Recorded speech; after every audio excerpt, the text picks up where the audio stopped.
Black history is American history. How are we going to get rid of racism? Stop talking about it. I'm saying you... A leash? like... Free speech. I don't tell any other human being what to say, what to think, and there's no leashes on any of them. What is your question? Today, we'll be looking at more clips of celebrities who draw the line and put interviewers in their place. Mike Tyson's interviews have always been as intense as his fights, and one from 1999 was no exception. As he prepared for a big comeback, a reporter asked if he was worried about being a 6-to-1 underdog. Mike brushed off the question, saying odds didn't matter to him. His focus was clear, stepping into the ring and doing what he does best. When asked about his long break from boxing, Mike fired back with sharp words, making it clear he wasn't concerned. The tension grew as the reporter dug deeper, asking if Mike's infamous rage would hurt him like it did against Evander Holyfield. Mike wasn't having it. He responded in his usual blunt style, saying he'd talk however he wanted. Francois Botha, 6-to-1 underdog. Are there any concerns on your part? I don't know anything about that. I don't know nothing about numbers. I just know what I can do. How about kill this mother? Okay. How about the 19 months off? What about it? What about it? Does it pose any problem to you? We'll see. I doubt it seriously. You take into the ring a lot of rage. For example, rage against Evander Holyfield worked against you. Well, it. It's a fight. So whatever happens, happens. Mike, why do you have to talk like that? Well, I'm talking to you the way I want to talk to you. Do you have a problem? Turn off your station. You know what? I think we'll end the discussion right now. Then we could. You got it. Have a nice fight, Mike. Off. His tone became even more confrontational, challenging the reporter to turn off the interview if they didn't like it. The interaction showed Mike's unfiltered personality and relentless drive. He wasn't there to entertain idle speculation. He was focused on his craft. Morgan Freeman was not willing to seat back and be pushed around. Morgan Freeman made headlines with his bold response during a heated interview. The interviewer asked his opinion about Black History Month, and Morgan didn't hold back. His frustration was clear as he explained why he found the concept upsetting. Black History Month, you find Ridiculous. why? You're going to relegate my history to a month? Black history is American history. How are we going to get rid of racism? Stop talking about it. To him, relegating Black history to just 1 month seemed ridiculous. He saw it as a way of separating Black history from the larger narrative of American history, which he believed was a mistake. His voice carried the weight of his convictions as he stated that racism would only end if people stopped talking about it in divisive ways. Morgan's reaction wasn't just about the question, it was about a much bigger issue. He wanted everyone to understand that Black history is American history. By labeling it separately, society continues to create unnecessary divides. His words were powerful, and his emotion was understandable. Morgan was not the only actor who had to put an interviewer in his place. An interview took an awkward turn when the discussion focused on the use of the N-word in a film. The actor being interviewed was asked about the controversy surrounding the word's presence in the script. However, the tension in the room skyrocketed when the interviewer hesitated to actually say the word. The actor, sensing the hesitation, challenged them directly. The actor insisted that if the interviewer couldn't say the word, then the question itself lacked substance. There's been a lot of controversy surrounding the usage of the N-word in this movie, and no, nobody, none. The word would be. I don't want to say it. Why not? I don't like to say it. Have you ever said? No, sir. Try it. I don't like to say it. Try it. Really? Seriously? We're not gonna have this conversation unless you say it. Why do you want me to They're say gonna bleep it when you say it on your show. Say it. I can't say it. If I say it, this question it won't make air. Okay, forget it. Okay, I'll skip it. Sorry, guys. It was a good question. No, it wasn't. It was a great question. It wasn't a great question if you can't say the word. The moment turned into a standoff as the interviewer nervously refused, stumbling over their explanation. The actor, remaining firm, suggested that addressing the issue of the word's usage required a willingness to confront the discomfort it causes. The actor's stance was clear. If a word stirs such discomfort, then its power and impact must be examined honestly, not avoided. And just in case you don't know, the actor's name is Samuel L. Jackson, and he is popularly known for using the N-word and saying, "Mother," you know the word. Let's talk about Ellen DeGeneres because she's known for causing trouble. In a 2013 interview, Ellen DeGeneres put Taylor Swift in a very awkward spot. Ellen began pressing her about the song "We Are Never Ever Getting Back Together," which was rumored to be about one of Taylor's exes. Without any hesitation, Ellen brought out a series of pictures of men Taylor had dated, demanding she ring a bell every time a picture matched one of her past relationships. Taylor's face said it all. She didn't want to play along. She tried to avoid the game, but Ellen pushed her even harder, laughing and insisting Taylor participate. The discomfort was obvious as Taylor reluctantly played along, but her unease was clear. It was a moment of public humiliation that nearly made her break down. Ellen, usually known for making people laugh, found herself in hot water for crossing a line.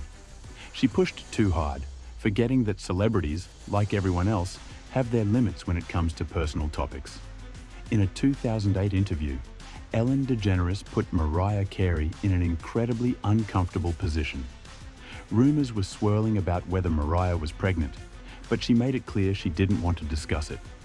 Ellen, however, pressed on, offering Mariah a glass of champagne to toast the rumors. Knowing a pregnant person wouldn't drink alcohol, Ellen tried to force a reaction. Mariah, visibly uneasy, tried to laugh off the moment, but the pressure was visible. Tragically, not long after the interview, Mariah experienced a miscarriage. The incident left a bitter taste for many viewers, as it highlighted how some moments, meant to be light-hearted, can cross a line and become deeply hurtful. The interview has since been criticized as an invasion of Mariah's privacy. The moment remains one of Ellen's most controversial, sparking ongoing discussions about the ethics of celebrity interviews and the need for compassion over spectacle. In one interview, a young Justin Bieber showed he wasn't just a pop star, but also quick on his feet when it came to handling tricky questions. A reporter tried to undermine Justin's success by suggesting that he was just a product of marketing hype, claiming that his fame was only due to YouTube and online attention. But Justin wasn't about to let that slide. With confidence and maturity beyond his years, he turned the conversation around. He pointed out that his rise to fame wasn't something forced by his record label. It happened organically because fans liked him. He even added a clever twist, mentioning how he came from a small town, Stratford, Ontario, where nothing like his success had ever happened before. It comes from there, like nothing, like nobody's ever came out of Stratford, Ontario and been famous or... Wait, Lloyd Robertson has come out of Stratford, Ontario and been famous. He anchors the national news on CTV. I'm just saying there hasn't been somebody to come out and be known worldwide. Okay. When the reporter tried to challenge him by mentioning a famous news anchor from Stratford, Justin wasn't fazed. He calmly responded that while the news anchor might be well known in Canada, Justin's fame had gone global. The interview turned in his favor, leaving the reporter with no choice but to acknowledge Justin's international appeal. That reporter was put in place. Let's move to the next. In a 2010 interview, Joaquin Phoenix's attempt to make a serious announcement was interrupted by a reporter who laughed at him. Joaquin, who had been preparing to announce his retirement from acting, was clearly frustrated. The reporter's reaction, laughing at the idea that Joaquin was serious, only added fuel to the fire. Joaquin's expression tightened as he struggled to maintain his cool. He explained that this would be his final performance and that he was transitioning into music. However, the reporter's laughter seemed to undermine everything Joaquin was trying to say. Feeling disrespected, Joaquin's patience began to wear thin. His calm demeanor started to crack, and the tension in the room became visible. Joaquin's frustration was understandable. He was being serious, and his intentions were being mocked. He was not the only one that a reporter tried to mock over his business. I want to take this opportunity also to give you an exclusive and just talk a little bit about the fact that this will be my last performance as an actor. I'm not doing films anymore. Are you serious? Yeah. I'm Why? working music. But I'm like, why are you laughing at me? No, I'm not laughing because I'm getting the sense that you're kidding. No, I'm dead serious. Really? Why? No, I take you at your word, obviously. No, Thanks, man. No, Joaquin, No, seriously. dude. Seriously, Good to see no. you. I take you. Quentin Tarantino is no stranger to controversy, especially when it comes to the violence in his films. Quentin's response was sharp and direct, dismissing the critique with his signature flair. For him, the violence was an integral part of the storytelling and, more importantly, fun to create. The reporter tried to push back, even suggesting that his movies could inspire real-life violence. Quentin wasn't having it. He pointed out the difference between the fictional world of movies and real life, saying it was unfair to mix the two. His passion for filmmaking came through as he explained how his work was inspired by the movies he grew up watching. He believed audiences, including kids, could understand the difference between entertainment and reality. The interview became tense, but Quentin stayed firm, defending his artistic... Jan, get it! Oh, really? Okay, I'd like to see you walk down the street and get attacked by some kids who've just seen your movie. But you saw me. See, Jan, you're all messed up because you're talking about real life. Oh, and I'm I see. talking And kids about at the 12, movies. You got to kids get at it 12. straight. Now, if you want to talk about the movies, we'll talk about the movies. Okay, and kids at 12.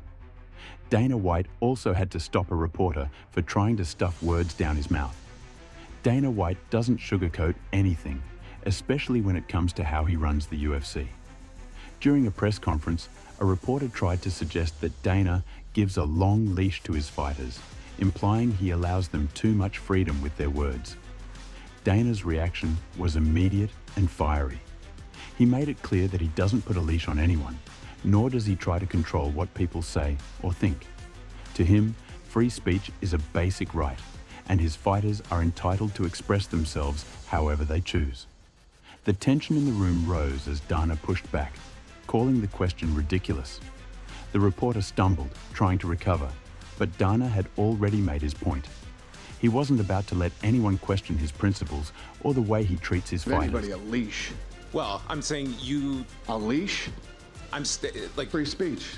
I don't tell any other human being what to say, what to think, and there's no leashes on any of them. What is your question? I was asking that question. I'll move on, though. Yeah, probably a good idea. That's ridiculous to say I give somebody a leash. And that's not all Jonah Hill is known for his humor and charm, but even he has limits when it comes to disrespectful questions. During a press tour in France, a reporter crossed the line with a rude and intrusive remark. Jonah, visibly uncomfortable, handled the situation with as much grace as he could in the moment. However, the experience left such a sour taste that he decided to cancel all his remaining interviews with the French media.